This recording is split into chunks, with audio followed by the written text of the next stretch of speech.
Welcome to Secret Spice with Cinnamon Alvarez. I am Cinnamon, and Dominic Syracuse, our comedian and Yay! everything else under the sun. Today we're going to talk about being busy, and I want to loop in the moral dilemmas that we face because of our Yes. life that we live in a busy capitalist society and our culture. So I'll start with my own personal confessional, and anybody can tell me if they relate. Hit it. Hit Right? it. I'm working like crazy. There have been ups and downs in business. Right now, I have more business than I can handle. I've been playing catch up, and it's like it's everything that's important to me. This morning, I woke up before 4 a.m. with the gears turning already about what I had to do. And it's been Dang. happening for multiple days. So this morning I said, okay, I'm going to get up, take a shower, and go to work. And I'm crashing out at the end of the night at like maybe 9:15 p.m. because I'm exhausted. Took a nap over the weekend, felt good. Just, to the point where I'm busy, work. And then on the flip side of it is I don't want to do anything. Like I have the to-do list hanging over me, all the stuff I thought I was going to get done Right. over a weekend. Right. And then there's the procrastination that goes with it. And if I could just have like a movie marathon, that would be what I choose to do. Well, it's so funny you bring that up because I first of all I can totally relate. I get so overwhelmed by the 15 projects I start for myself that I end up just getting mentally exhausted and then ended up not doing anything. Like I'm so exhausted just thinking about all I need to do that I'm like, I need a mental break. And those mental breaks are important because you don't want to get burnt out. You don't want to get stressed. You don't want to run yourself into the ground. It's a marathon. It's not a race. We hear that Oh, all the come on. time. But I'm going to be first to say, I get stressed. I don't schedule mental breaks and rest periods. And like, it's so bad my entire life that I think friends and family call me and they go, oh, Cinnamon, I know you're busy, but it's my label. I have the same thing to where I have people all the time. The first thing they say is, hey, I know you're crazy busy, or hey, I know you're crazy busy. I know you're super busy. And it's funny because when that's literally where the word business comes from. It means busyness. So if you're going to go into your own business, that's the name of the game, literally, is being busy. Busyness. To It's the point busyness. where like, let's have a party and do something with our friends. You're like, yeah, it seems stressful.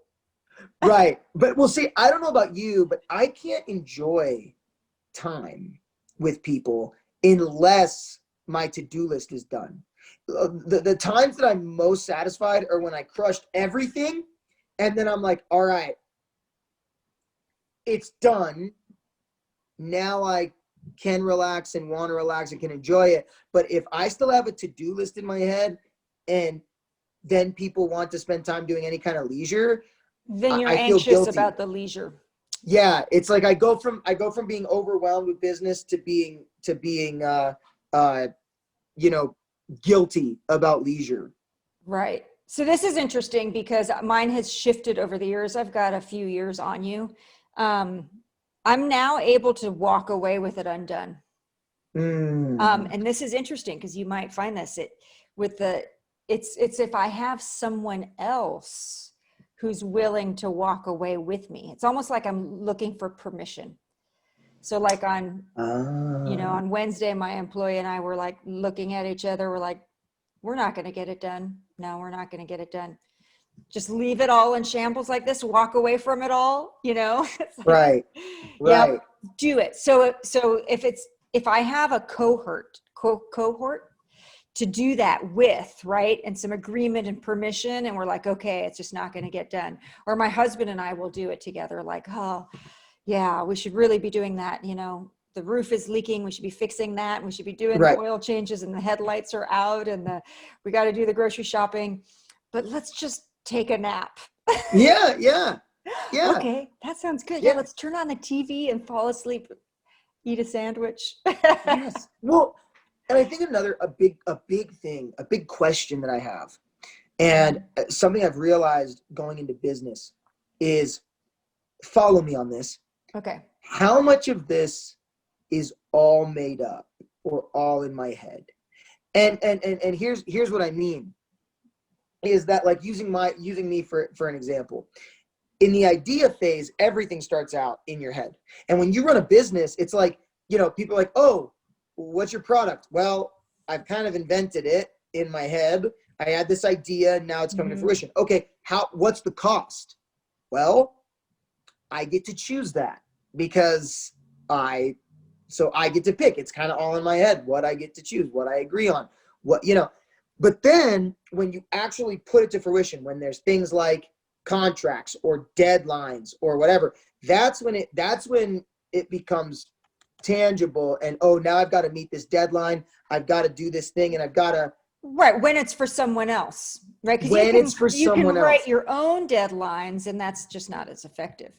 Exactly. And so I have to ask myself all the time, okay, one, what are my priorities? As in, what is the most important thing right now? And often the most important thing has to do with deadlines and like potential gain from it. So it's like, listen, this might take a lot of work but have very little gain out of it. This might have much more gain. I should prioritize this. And then, but for what I mean is, like, right now I'm organizing a fundraiser, and I've moved the date on the fundraiser like 4 times now, and I'm probably going to move it again. And it's because the needs of the day start becoming so pressing that I haven't had the time necessary to plan this fundraiser the way it needs to go. And I keep telling myself, I keep stressing out and going, oh, it's on this date, it's on this date, it's on this date. And then I go, wait a minute. The only one who knows at this point that it's on this date is me. Right. Which is why I sent you the text earlier today and almost moved, over the weekend. I wanted to move this appointment knowing I had so much on my to-do list. Exactly. So that's where I know myself. I'm like, no, we're doing it anyway.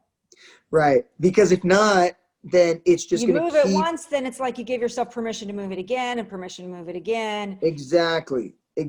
And it becomes tough because it's a balance between ebbing and flowing and mental elasticity and being able to, but also setting something concrete and having integrity and making it happen, Yeah, but I want to get into this because I think it's a cultural obsession that we have grown to think that our livelihoods, our businesses, because I'm gonna call you out. Before we started recording, you were talking about COVID, right? Going on or suspending, and the main reason to continue forward is because of the impact to the business owner and their potential to go out of business. Right. So this is where it becomes such a moral dilemma. So it's the same thing for me in my business. It's like, well, actually, that's not fair to say. It's not comparable, but it'll be in my head. It'll be, but my customer is expecting this by this time. So I'm going to stay overnight at the business and get it done. Right. Or, so it's about an expectation for other people, but then we all are in agreement that, yes, this is what's important in America. Not all of us, but a lot of us buy into. It's the work that we do that leads to the paycheck, as though as in someday we're going to finally slow down, which I don't want to slow down because this is an addiction for me, this busy lifestyle. I want more. I'm doing more all the time. Right. And I don't think there's anything necessarily wrong with that. I think that's how you're wired and geared. And, everybody I really believe has a purpose, serves a function. And when you really, if that's the way you're wired, then I think there's a reason you're wired that way. Because if it wasn't for people like you, we wouldn't have businesses, and the thing is with COVID, it's interesting because that deadline, for instance, we all are experiencing the same thing together with COVID going on. So if COVID wasn't going on and you were just going, you know what, I don't think I'm going to get it to you in time. So I'm just going to,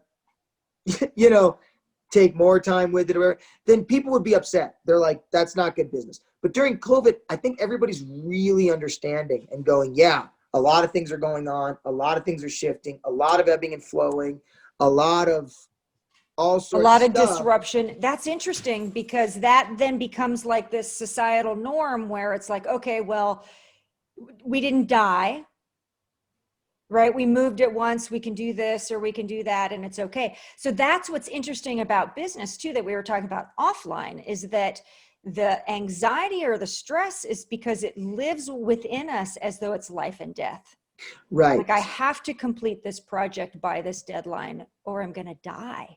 I mean, Right. Of course it doesn't sound real when I say it, but no, but that's like the number one priority. Like, talk to my mom on a holiday, or sound. no, I might die because Well, I have to get this done. It's neurologically sound, because cortisol is the body's, literally, it's the brain's way of letting you know you're in danger. And the worst part of danger is you're going to die. Cortisol does not know the difference between you not paying your bills and you getting attacked by a tiger. It releases the same amount of cortisol based on how much you feel in your brain it is dangerous. Say what you will about it, but there are people who don't care about their bills. I know. Yeah, that's why I said we don't all, right? We don't all work to the bone. And yeah, they're just like, yeah, that doesn't bother me. Before I met my husband, I dated somebody that he was fine if his cell phone got turned off. Right. Yeah. And for me, it was like, oh, but you have to pay it. And there's another, but they're a big company and whatever. And I'm like, no, you gave your word. Your word is your word. Exactly.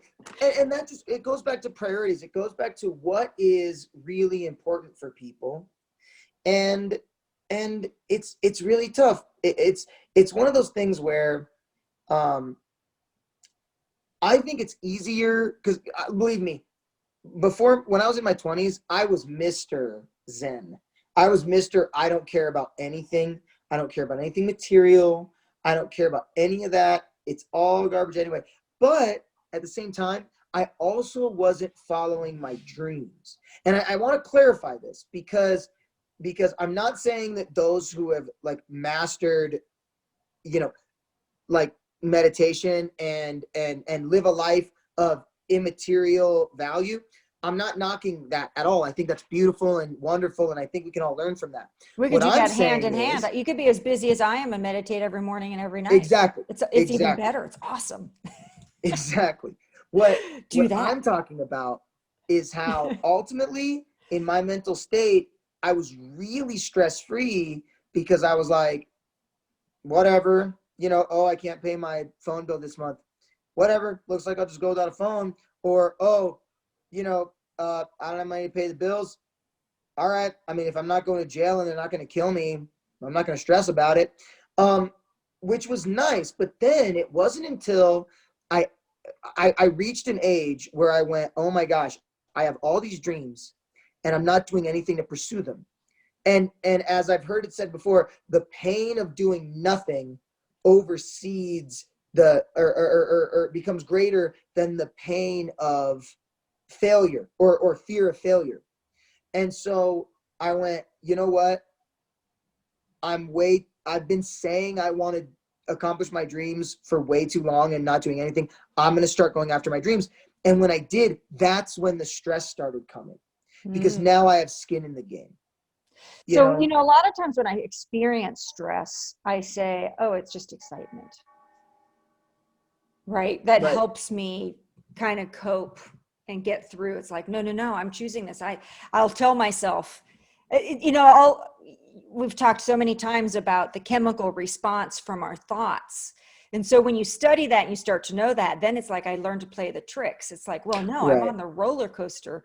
I would pay big ticket prices, to put myself in this position and feel this thrill. And I've experienced enough of cutting back and not having the same stress and the same workload, and not, 3 businesses at the same time. And I liked 3 businesses at the same time. Right. So yeah, then you get, it's a choice, but sometimes we forget that it's a choice.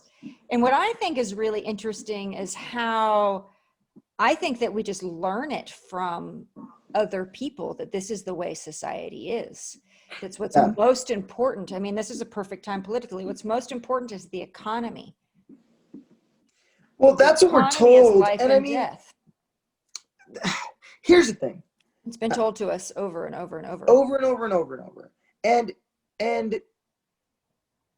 you know, on a grand scale, I can see you making that argument, because it's like, you know, an economic depression is never, ever pretty. I mean, it's never good. Because we've tied our existence up into it. But I like what Gary Vee said, where he said, we are never going to be happy in this country, like actually happy, until we change our perception of success from monetary success to individual happiness or fulfillment. Yeah. And I completely agree with that. However, so talking about what we were talking off air, Yep. about you know, like the owners of this club that I run, and I work out it. We do comedy shows and music events and all this stuff, and we've taken every COVID precaution possible. We still haven't shut down.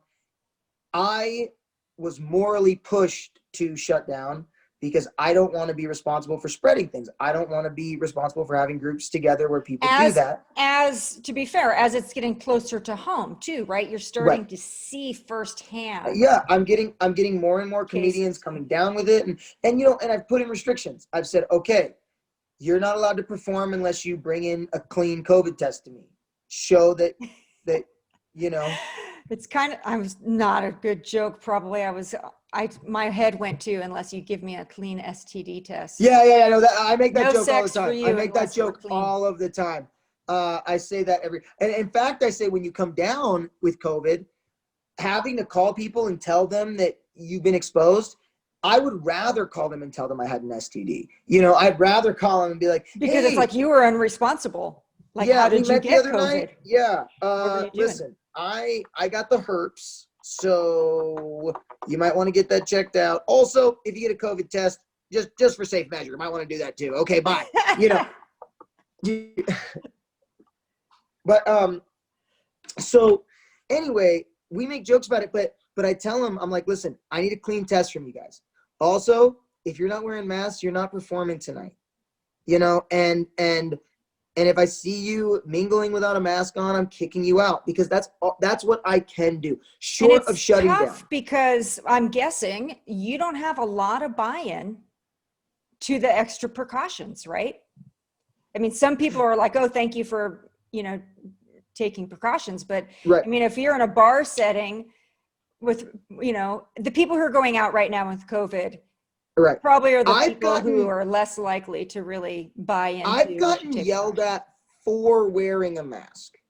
I know it's funny because it's like, you know, we're in two different places, you in California and me in Wyoming, and California is very liberal in total, and Wyoming's very Republican in total, but very conservative. But it's funny because when I was in California, if you weren't wearing your mask, you got ridiculed. Here, if you are wearing a mask, you get ridiculed. So I literally walked into a place with a mask on, and somebody I didn't even know was like, what are you doing with that on your face? You know, we don't do that around here. You know, that kind of thing. And it's like, it's so, being wrapped up in it, especially being a business owner, you know, it becomes tough, because then it becomes, all right, well, especially doing events, you know, because I'm going, well, the people that are coming to these events are the people that don't care about this. Right. Because the people who really care, they're staying home. Exactly. And so that's a problem. Anyone who's, right. However, as we said, you know, if the bars essentially told me, hey, without you guys doing this, we're going under. We're a startup. This was our business plan to get going, and that's it. and then we have our house tied up in it and all this stuff. I mean, they didn't tell me that, but but the point is, it's like, okay, so then we shut down, and it's like, what about their livelihood? What are they supposed to do at that point? Are they supposed to start over? I mean, are they supposed to lose their home? I mean, what? And some people listening to us might think the answer is very clear. But what's interesting to me is that a lot of the big decisions that we'll criticize other people for are things that we don't really have a win-win answer for. Right. And maybe this is that strengthening the muscle for what do you do? Right. When there isn't an answer that's clear, and and there are consequences that are bigger and beyond my own consequences. Yeah, it's very convoluted, and honestly, I know a lot of people make the argument, and this is because I know people, and I know of people who have lost their lives because of this, and I also know a great deal of people who have had it, who they've had it. It passed. They're over it now. That kind of thing. Had a positive test, never had any symptoms. Right. Exactly. Somebody was just telling me, I was like, so I know someone who, she has it, her husband has it, and her daughter had it. And for her daughter, it was as though it was like allergies.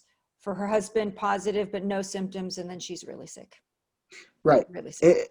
And that's the hard thing, is that it affects everybody differently.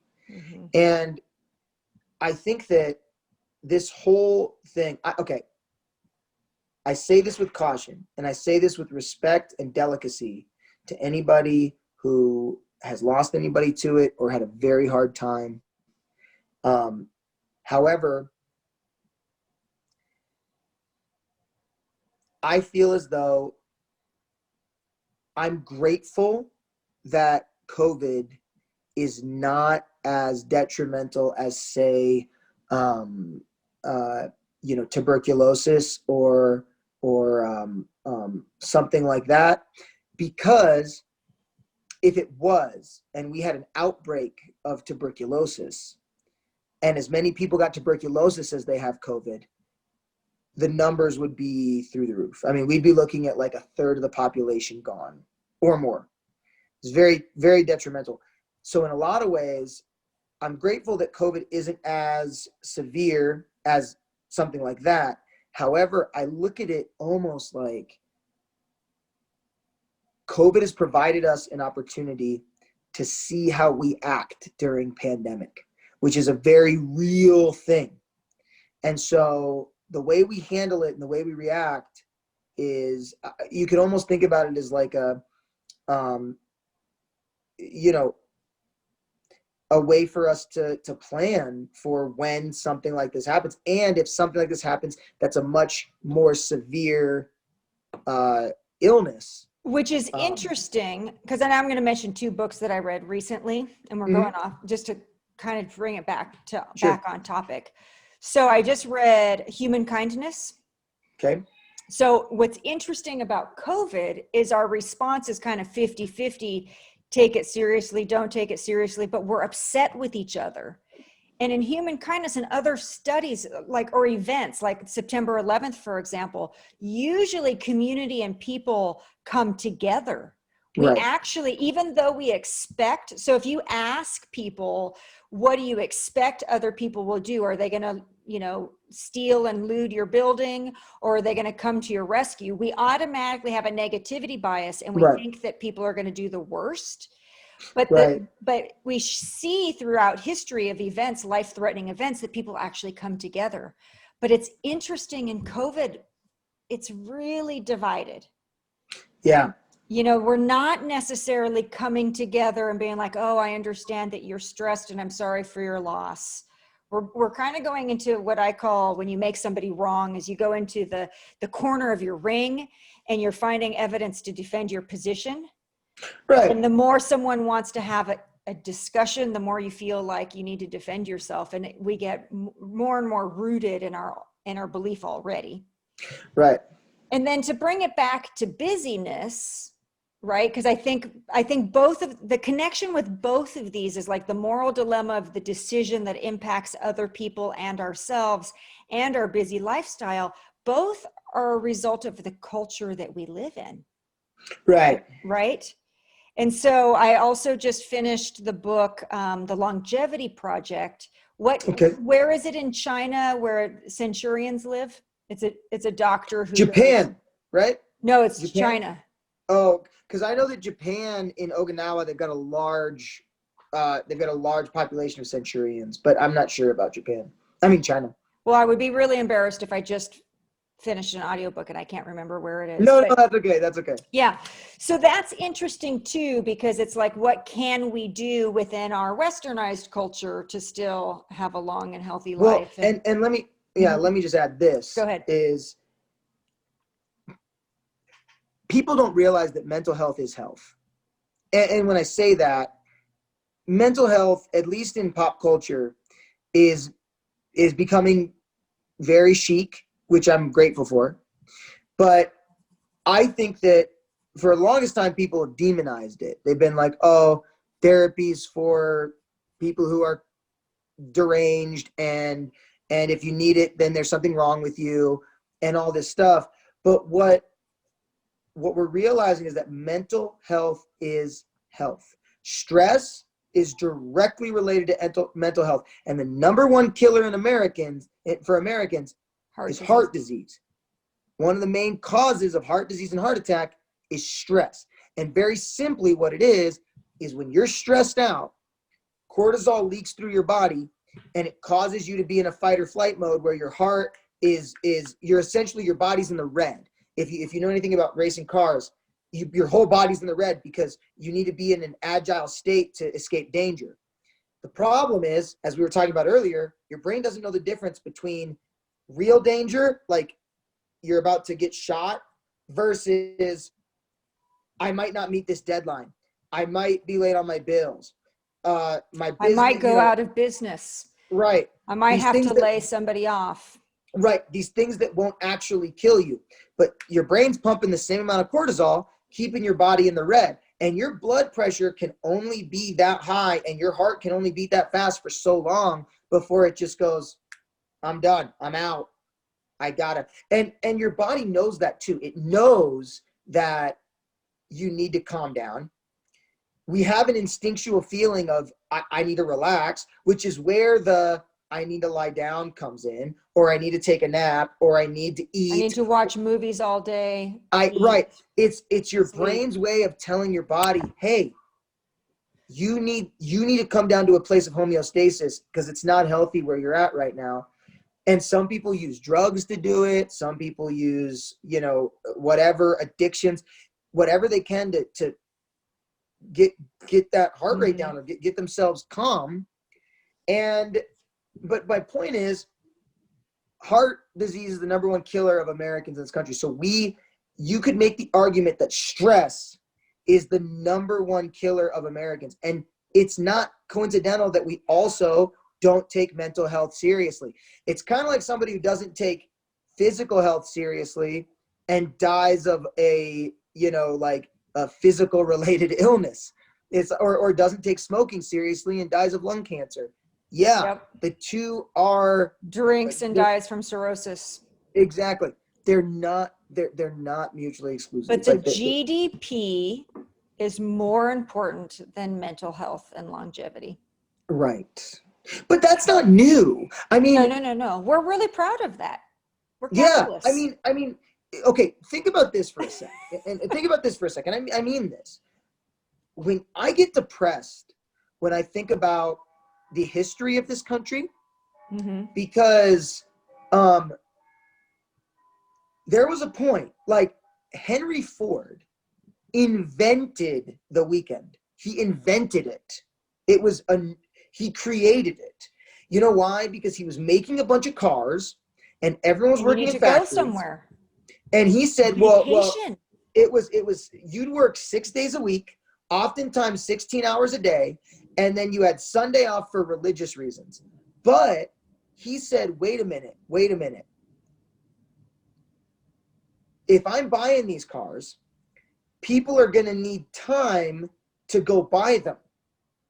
So how about we do this thing called Saturday, where everybody gets off work and that's your day to go and Shop. buy the product I'm making. So he invented the weekend for business reasons. And the funny thing is, our economy, this is coming from I can't remember the economist's name. He worked under Clinton. He's now a speaker at Princeton or Stanford. He's now the economics teacher at Stanford. But he said, he made the documentary Inequality for All. He said 70% of our economy is based on spending. 70% of it is based on spending. So if spending goes out the window, if spending's over, then that's, then the economy completely tanks.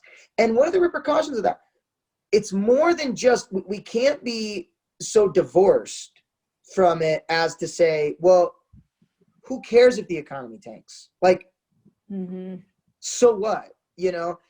I mean, look at the Great Depression and look at the impact that had on people's lives. And then from a humanitarian standpoint, try to say, so what about the economy? It's very difficult to do. Well, so this is interesting because I think where we're going, COVID is a little experiment, for what are we going to do with the bigger moral dilemma is if we don't have an economy for everyone. Right. Who's the, oh man, I couldn't remember who you were talking about now. I can't remember who I was listening to. It was another book. He passed away, very famous scientist in a wheelchair. Oh, Stephen Hawking. I'm sorry, who? Stephen Hawking. Hawking's, yeah. So as we progress with technology and automation, and there's this idea that maybe people, because of even automation is more, in the present tense of what if people don't have work, but then what if we get now to living on Mars? Elon Musk is thinking, okay, we need to outlive the planet. Well, the moral dilemma is going to be, do we just take care of ourselves, who's most capable, wealthy, educated, or do we, reach out to the rest of humanity and take care of others also? Are we going to get to a universal income or not? Some of these are really difficult decisions that we, as maybe the political leaders that we want to criticize all the time, but these are decisions that within our lifetimes, we're probably going to have to make a lot of these really hard decisions. Yeah. And so it's interesting with COVID. Yeah. Do you want to, who cares? I'm young and you're going to go out drinking or not? And I'm not to at all, insinuate that the decision that you're making and how you deal with this right now is the right or the wrong decision. Sometimes it really is a difficult decision to make. Well, I've heard it said, and I really like this quote, that tyranny is the immediate, so ignorance is the unintentional removal of nuance, and tyranny is the intentional removal of nuance. As in, you literally go, everything is either black or white. If you're ignorant, you just believe that because you haven't felt it. If you're tyrannical, you convince people that for your agenda, But where I feel is that I can honestly say, I'm realizing how ignorant I am all of the time. And then once you start kind of contemplating nuances, it's easier. It's just easier to be black or white. It's just easier to just one or the other. Don't burden me with, as Woody Allen called, the troubles of the intellectual. I don't want to be burdened by the troubles of the intellectual. As far as like interesting dealing with all of this. I'd rather just sit on my opinion, have it, and feel good about having it. That's so funny because I really consider myself as a person who spends most of my life in gray, and I am intrigued by, and I love the different shades of gray, and having there not be a right or wrong answer to things. And one of the most memorable events, like sometimes, there's what seems like an inconsequential or event, but it just really has an imprint that it lasts, was one year I went to go see my accountant, self-employed, of course, and I geek out on business. It's like I say business is my art. So I asked him, I said, actually, I'm telling a different story, but I'll finish the story. I got lost for a second. I asked him what kind of business is the best business to be in, and his answer, so this is just a lesson for my accountant. His answer was, oh, it's not a specific industry, but if you're in sales and you're good at it, you'll make the most money. So that was a lesson. Before that, and I'm sorry, I told the wrong story. Another really memorable event was when I first started my business, and it cost a lot for the legal structure. It was like $90,000 worth for workers' compensation insurance and business licenses and, all the different stuff just to be open for business. And I talked to him and I said, it's really hard to make money as a small business owner. How are you ever profitable? Yeah. And he said, well, Cinnamon, I hoped that you would ask me this, and I shouldn't be telling this story in public. He said, it's, the amount of money that people make is all based on the shade of gray that they're comfortable with. Oh, that's interesting. And so that really lasted. But what I find is that it didn't only impact me with business decisions. Like, I can be more black and white of like, well, no, that's cheating, that's tax evasion, or that's, although not everyone. So it's helped me over the years, because like I had a really scrupulous competitor in business who played pretty aggressively, like called Underwriter Laboratories and reported me fraudulently and insinuated that I stole ideas and did buyout programs for product from customers. Like, he was really aggressive in his marketing tactics. But for me, so I didn't get that upset, I remembered that, like, well, it's all comfortable, the shade of gray. It's like wherever you're comfortable. Right. However, and he said, it's how you like to sleep at night. Right. So my competitor's conscience, he was able to sleep at night knowing and probably getting some gratification from causing me pain. But I don't sleep well that night. I sleep well at night when I think, well, if I had to take the short end of the stick, and I know the customer is always going to, I'm going to err on the side of delivering, and I'm going to take care of employees first. And that's how I like to sleep at night.